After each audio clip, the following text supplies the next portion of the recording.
السلام علیکم دوستو، اردو کلاسک چینل پر خوش آمدید۔ معزز سامعین سے امید کی جاتی ہے کہ ویڈیو کو لائک کریں اور چینل کو سبسکرائب بھی کریں۔ رنگ آسماں قسط نمبر 73۔ سپاہیوں کا دستہ ناکام واپس لوٹا تھا۔ رینا کی تلاش میں 2 دن جنگلوں کی خاک چھانتے رہے تھے۔ جب وہ بے نیلو مرام راج محل لوٹے تو نجو بھائی کا چہرہ مارے تیش کے سرخ ہو گیا تھا۔ میں تم سب کو بندی خانے میں لے جا کر شکنجے میں جکڑ دوں گی، وہ ان کی طرف انگلی کا اشارہ کرتے ہوئے غضبناک لہجے میں بولی۔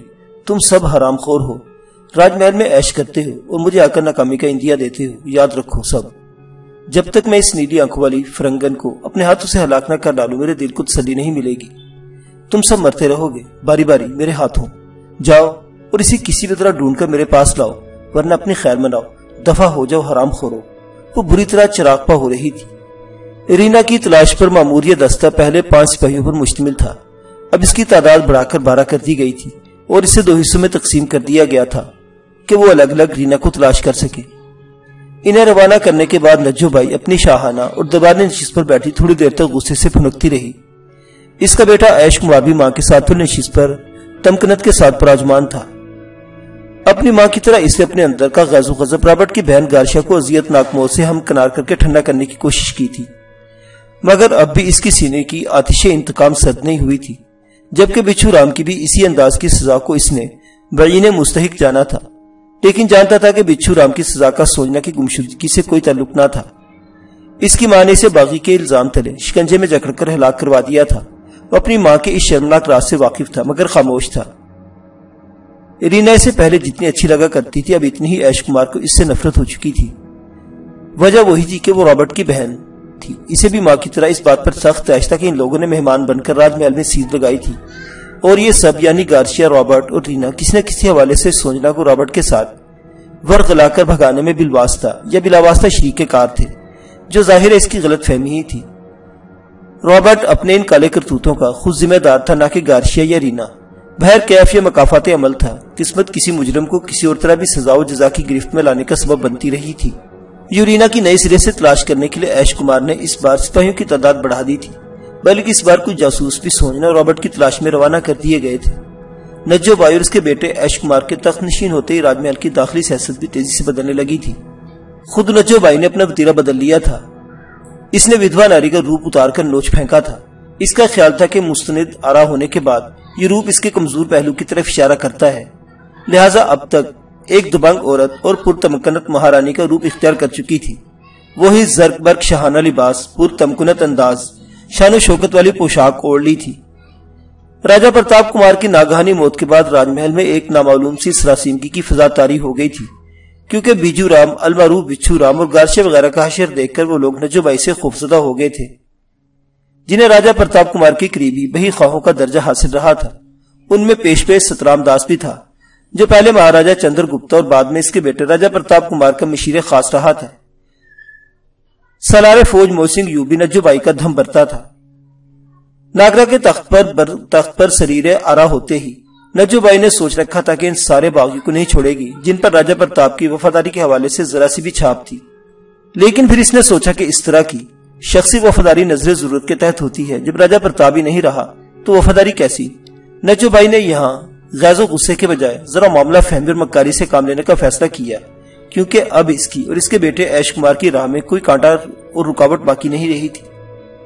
حکومت چلانے کے لیے اسے سیاست سے بھی کام لینا تھا، لہٰذا اس نے ایسا ہی کیا۔ اس نے ان مذکورہ لوگوں کا عہدہ بڑھا دیا، انہیں ترقی دی اور اپنی مشاورت کمیٹی میں سترام داس کو بھی وہی منصب برقرار رکھا جسے راجہ پرتاپ کمار نے تفویض کر رکھا تھا۔ نجو بھائی کی حکمت اور تقدیر کے ہاتھوں ملی ہوئی یہ حادثاتی بازی اس کی مسنت کو 4 چاند لگا گئی۔ اس نے بیٹے کو بھی یہی نصیحت کی کہ وہ سب کے ساتھ اچھا سلوک رکھے، کیونکہ ابھی ان کی ایک اہم کمزوری ایسی تھی جو ان ماں بیٹے کی طاقت اور شان و شوکت کو ضرب لگاتی تھی، اور وہ کمزوری تھی ان کی بیٹی کا راج محل سے بھاگ جانا، جسے انہوں نے اب تک اغوا کا نام دے رکھا تھا۔ سوجنا کی تلاش کے سلسلے میں دونوں ماں بیٹا رات کو سر جوڑ کر بیٹھ گئے۔ ایسا وہ پہلے بھی کر چکے تھے، مگر ان کی سمجھ میں نہیں آ رہا تھا کہ وہ سوجنا کی تلاش میں آخر کون سا قدم اٹھائے۔ تاہم عیش کمار نے اپنی بہن کی گمشدگی پر بالآخر ایک فیصلہ کر لیا تھا، مگر وہ جانتا تھا کہ اس کی ماں مشکل سے اس فیصلے سے اتفاق کرے گی۔ ماتا جی، ہمیں سوجنا دیدی کو بھولنا ہوگا ہمیشہ کے لیے، بالآخر اس نے کہا۔ کیا یہ کیا کہہ رہے ہو تم؟ عیش ہوش میں تو ہو تم؟ نجو بائی یکدم تڑپ کر بیٹے کی طرف دیکھ کر تیز لہجے میں بولی، ہاں ماتا جی۔ ایش کمار بھی جیسے آج ماں کو ہم خیر بنانے کا تہیہ کیے بیٹھے تھا، آگے بولا، یہ داغ صرف اسی صورت میں دھل سکتا ہے ماتا جی کہ ہم کہیں کہ دشمن سوجنا کو اٹھا کر لے گئے تھے، انہوں نے اسے مار ڈالا ہے اور وہ خود بھی ہمارے سپاہیوں کے ہاتھوں ہلاک ہو چکے ہیں۔ بیٹے کی بات سن کر نجو بائی کے دل پر ایک گھونسا سا لگا۔ بیٹی کی جدائی نے پہلے ہی اسے غم سے دموا کر رکھا تھا اور اب اس کا بیٹا اس کے پاس ہوتے ہوئے اس کے دل کو ایک اور داغ لگا رہا تھا۔ ایش، کہیں اقتدار کی مسئلہ نے تمہارا دماغ تو خراب کر دیا ہے جو تم ایسی بہکی بہکی باتیں کر رہے ہو۔ حکومت کے نشے نے کہیں تمہارا خون تو سفید نہیں کر دیا۔ ماتا جی، ہم لوگوں سے حقیقت چھپا سکتے ہیں مگر خود کو دھوکہ دینا ہمارے لیے خطرناک ہوگا۔ آپ جذبات سے سوچیں گے تو راج محل کے چمکتے ہوئے کلش مان پڑ جائیں گے۔ ایش کمار اسی سنجیدگی سے بولا۔ نجو بائی نے پہلی بار غور سے اپنی آنکھیں سکیڑ کر ایش کمار کے چہرے کو دیکھا۔ اس کی گھاگ نگاہوں نے فوراً تاڑ لیا کہ معاملہ کچھ اور ہی تھا۔ اسے بھانپنے کے لیے اس نے بھی ذرا دیر کے لیے جذباتیت کو ایک جانب رکھا اور پھر بولی، اگر ہم راج محل کی شان اور اپنے خاندان کی آن بچانے کی خاطر یہ مشہور بھی کروا دیتے ہیں تو کیا لوگ پھر یہ باتیں نہیں بنائیں گے کہ راج محل کی دیواریں اتنی ہی کمزور ہیں کہ گھر کے ایک اہم فرد کو اغوا کر لیا گیا؟ اگر ایسا ہے تو پھر راج محل سیاست کے لوگوں کی کیا رکھوالی کی ضمانت دے گا بھلا؟ میں آپ کو اس کا طریقہ بتاتا ہوں۔ کیسا طریقہ؟ ماتا جی، سوجنا میری بھی تو بہن تھی، مجھے اس کا یوں چلے جانے کا دکھ ہے، لیکن حقیقت یہی ہے ماتا کہ سوجنا کا اغوا نہیں کیا گیا بلکہ وہ خود اس حرامزادے گورے رابرٹ کے ساتھ بھاگی ہے۔ تم کیا سمجھتے ہو مجھے اس بات کا اندازہ نہیں ہے؟ مہارانی نجو بائی بولی۔ تو پھر آخر خود کو کیوں دھوکہ دے رہی ہیں آپ؟ ایش بولا، سوجنا کہیں بھی ہمیں نہیں مل سکتی، وہ ایک راجکماری ہوتے ہوئے بھاگی اور واپس کس منہ سے لوٹ سکتی ہے؟ میں اب بھی تمہاری بات کا مطلب نہیں سمجھ پا رہی ہوں، نجو بائی نے کہا۔ ماتا جی، آپ کل یہ اعلان کرا دیں کہ راج محل کے جاسوسوں نے سوجنا کا سراغ لگا لیا تھا، اسے مہمان بن کر اغوا کیا گیا، جو در حقیقت آجانے راجہ پرتاپ کمار کے مہمان تھے، جن میں ان کی منظور نظر رینا بھی شامل تھی۔ آپ کو تو پتہ ہی ہے ماتا جی کہ ان گورے مہمانوں کو دیگر لوگ بھی شبے کی نگاہ سے دیکھتے تھے۔ اس طرح یہ باب ہمیشہ کے لیے ختم ہو جائے گا، ورنہ ریاست میں سوجنا کے حوالے سے باتیں بنتی رہیں گی اور قصے گھڑے جاتے رہیں گے۔ ایش کمار اتنا کہہ کر چپ ہو رہا۔ مہارانی نجو بائی اپنے بیٹے ایش کمار کی بات سن کر ایک غمزدہ سی عجیب حیرت کا شکار ہو گئی۔ وہ اسے یکٹک دیکھتی چلی گئی۔ کہاں سے اس نے یہ عقل کی باتیں کرنا سیکھی تھی؟ نجو بائی نے پل کے پل خود سے سوال کیا۔ میں تو اسے اب تک ایک نوعمر اور لاؤبالی سا بالغ سمجھتی آئی تھی۔ میں تو خود اسے ریاستی امور کی اونچ نیچ سکھایا اور سمجھایا کرتی تھی۔ اسے تو راج اور ریاست سے بس اس حد تک دلچسپی رہتی تھی کہ عیش و عشرت اور خود میں مگن رہنا۔ تو پھر آج یہ ایک ہی دن میں اتنا بڑا کیسے ہو گیا کہ مجھے سکھانے لگا؟ نجو بائی، حالات کی مار اسی کا تو نام ہے۔ سر پر پڑتی ہے تو بے پرواہوں کو کیا، بے عقلوں کو بھی عقل آ جاتی ہے۔ تیرے بیٹے کی رگوں میں بھی تو ایک مہاراجہ کا خون دوڑ رہا ہے، اس میں بھلا اتنا حیران ہونے کی کیا بات ہے؟ کسی نے اندر سے آواز لگائی۔ کیا سوچنے لگی ماتا جی؟ ماں کو یکٹک اپنی جانب گھورتے پا کر ایش کمار نے آواز کا ٹوکا دیا۔ ہاں، وہ جیسے چونکی۔ پھر ایک لمحے کو نجو بائی کو یوں لگا جیسے وہ بیٹے کے سامنے ڈھہ جائے گی، ہار مان جائے گی، مگر یہاں ڈھہ جانے اور ہار ماننے کا سوال ہی پیدا نہیں ہوتا تھا۔ تبھی پھر ایک دم اس کے اندر کی روایتی مہارانی اور ایک ماں نے سر اٹھایا۔ وہ اپنی نشست سے اٹھ کھڑی ہوئی اور دیوار کی جانب اپنا چہرہ پھیرے اس نے بالکل سرد و سپاٹ لہجے میں بیٹے سے کہا، ایش کمار، اپنے کمرے میں جاؤ۔ 24 سالہ ایش کمار کو اپنی سماعت پر یقین نہ آیا۔ وہ اٹھ کھڑا ہوا۔ ماتا جی، کیا مطلب؟ کیا آپ؟ اس نے کہنا چاہا مگر ماں کے دوبارہ اس بار برم ہو کے تحکمانہ انداز میں بات کاٹ کر کہنے پر تھوڑا سا گھبرا گیا۔ تم نے سنا نہیں ایش؟ اپنے کمرے میں جاؤ۔ ایش کمار وہاں سے چلا گیا۔ بیٹے کے کمرے سے جاتے ہی نجو بائی واپس اپنی نشست پر گرنے کے سے انداز میں بیٹھ گئی۔ اس کے سینے میں ایک غبار سا اٹھنے لگا جو اشک رواں کی نہر سی بن کر اس کی آنکھوں سے بہنے کو تھا، مگر اس نے خود کو یکدم سنبھال لیا۔ اسے پھر کسی نے اندر سے کھدیڑا، نہیں نجو بائی، نہیں، اب آنسو مت بہانا، بہت بہا لیے آنسو۔ اب راج کے سنگھاسن پر تم پراجمان ہو، تم اس پر مضبوط ہو کر بیٹھنا ہے پورے دبدبے کے ساتھ۔ یہ آنسو تو تمہیں کمزور کر دیں گے۔ اس نے جلدی سے خود کو سنبھال لیا اور اسی وقت مشیر خاص سترام داس کو طلب کیا۔ وہ جانتی تھی کہ سوجنا کے گمبھیر معاملے میں اس کی تلاش سے متعلق سترام داس سے زیادہ بہتر مشورہ اور کوئی نہیں دے سکتا تھا۔ ایش کمار ماں کے اس طرح کہنے پر اپنے لیے دھتکار سمجھا تھا اپنے کمرے میں پہنچ کر وہ بے چینی سے ٹہلنے لگا۔ اس کی دل و دماغ کی حالت ابتر ہو رہی تھی۔ اسے ماں کے رویے پر حیرت تو تھی، لیکن اسے یہ ناگوار بھی گزرا تھا کہ ماں اس کی بات کا مطلب ہی نہیں بلکہ اس کی افادیت کا بھی اندازہ کر چکی تھی، اور پھر بھی اس نے موضوع پر مزید بات کرنے سے اجتناب برت لیا تھا۔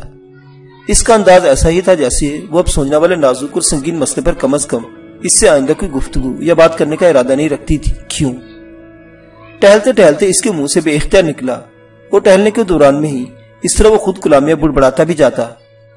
کیا ماتا جی بیٹی کی محبت میں اس طرح کرنے پر مجبور تھی، یا کوئی اور بات تھی؟ بھلا اور کوئی بات ہو سکتی ہے کہ وہ ایک ماں بھی ہے، اور ماں کو بیٹیوں سے زیادہ دلی اور جذباتی لگاؤ ہوتا ہے، لیکن راج اس کا کون ذمہ دار ہوگا؟ ریاست میں لوگ باتیں بنائیں گے، خوف سے منہ پر تو نہیں، راج محل کا مذاق اڑاتے ہوئے ہماری غیرت کو پیٹ پیچھے للکاریں گے۔ اس کا چہرہ سرخ ہونے لگا۔ وہ مردانہ غیرت کا شکار ہو رہا تھا۔ سوچنا اس کی بہن تھی، اغوا ہوتی یا بھاگ جاتی، اس سے اب کیا فرق پڑنے والا تھا؟ اس نے سوچا اس کا مر جانا ظاہر کرنا ہی بہتر ہے۔ اب وہ سمجھ گیا کہ ماں نے اس کے مشورے کو سمجھنے کے باوجود کیوں ماننے سے انکار کر دیا تھا۔ مر جانے کا مطلب تھا سوچنا کی واپسی ممنوع ہوتی۔ ماں بھی بیٹی کی تلاش اور واپسی سے نا امید نہیں تھی۔ جیتے جی بیٹی کو مار دیتی تو راج محل کے نہیں بلکہ اس ریاست کے دروازے بھی اس کے لیے بند ہو جاتے۔ کیا کرنا چاہیے مجھے؟ میں غیرت کی ساکھ میں زیادہ دیر نہیں سلجھ سکتا۔ مجھے کہتے ہوئے ٹہلتے ٹہلتے اچانک رک گیا۔ ایک خیال برف کی طرح اس کے ذہن میں کوندا۔ بات سنگین تھی مگر اس کی نظر میں یہی ایک حل تھا کہ سوچنا سے متعلق قصہ بہت نازک تھا۔ یہ معاملہ جس قدر طول پکڑتا اسی قدر راج محل کی بدنامی میں اضافہ ہوتا۔ ایش کمار راج کے سنگھاسن پر پراجمان ہوا تو اس کی سوچیں بھی از خود فطری طور پر اقتدار پرستی کا خاصا ہونے لگی۔ تب جذبات، احساسات، حتیٰ کہ رشتے بھی سب ہیچ ہونے لگے کہ اقتدار کا اپنا ایک نشہ ہوتا ہے۔ جو خیال اس کے ذہن میں بجلی کی طرح کوندا، ایش کمار کو اسی میں مکتی نظر آ رہی تھی، لیکن یہ حقیقت بھی اچھی طرح جانتا تھا کہ اس کی راہ میں اس کی اپنی ماں رکاوٹ بن سکتی تھی، مگر ایش کمار کو اس کی پرواہ نہ تھی، کیونکہ وہ جانتا تھا کہ ماں اس کا اس وقت تک کچھ نہیں بگاڑ سکتی جب تک اس کی ماں کا راز معلوم تھا۔ مگر ماں کے راز نہ بچھو رام کو تو ماں نے مروا ڈالا تھا۔ اب کون تھا؟ میں جو ہوں۔ کیا ماتا جی میرا بھی انکار کریں گی؟ اس نے دل میں سوچا، مگر پھر بچھو رام جیسے رازوں کی اسے بھی ضرورت تھی، پھر بھی بچھو رام جیسے رازداں کی اسے بھی ضرورت تھی۔ حقیقت یہ تھی کہ بچھو رام والے معاملے پر ایش کمار کا دل بھی اپنی ماں سے خراب ہو چکا تھا۔ بہن کے بعد ماں کے سلسلے میں بھی ایش کمار مردانہ غیرت کا شکار تھا، مگر اسے جس رازداں کی ضرورت تھی وہ رازداں کیسے اور کہاں ملے گا؟ اچانک اس کے ذہن میں ایک جھماکا سا ہوا۔ اس نے بچھو رام کی جاسوسی کرنے کے دوران میں اکثر اس کے ساتھ ایک آدمی کو دیکھا تھا۔ ایش کمار اسے جانتا تھا۔ اس نے فوراً اسے اپنے کمرے میں طلب کر لیا۔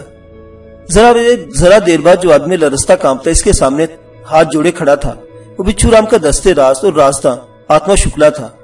وہ اس باریابی پر خوفزدہ تھا، اس لیے سمجھ بیٹھا تھا کہ بچھو رام کے حوالے سے کہیں اس کی بھی کوئی شامت نہ آ گئی ہو، مگر وہ نہیں جانتا تھا کہ اسے آج بچھو رام کا دوسرا روپ کرایا جانے والا تھا۔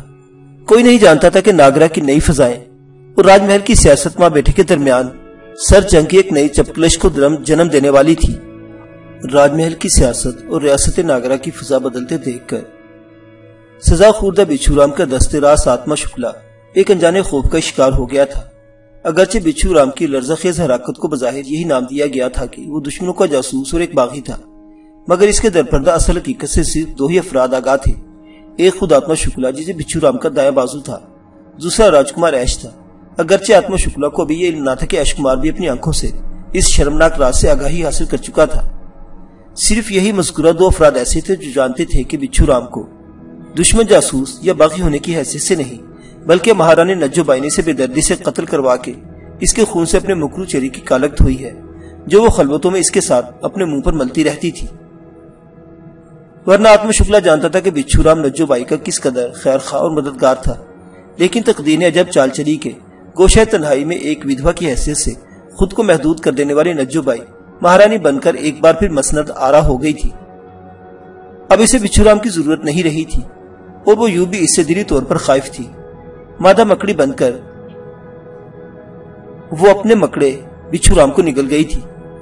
آتما شکلا کو اپنا ڈر ہوا، تم سے کوئی تسلی تھی کہ بچھو رام نے اس کے اور اپنے تعلق کی مہارانی نجو بائی سے بھی راز میں ہی رکھا تھا۔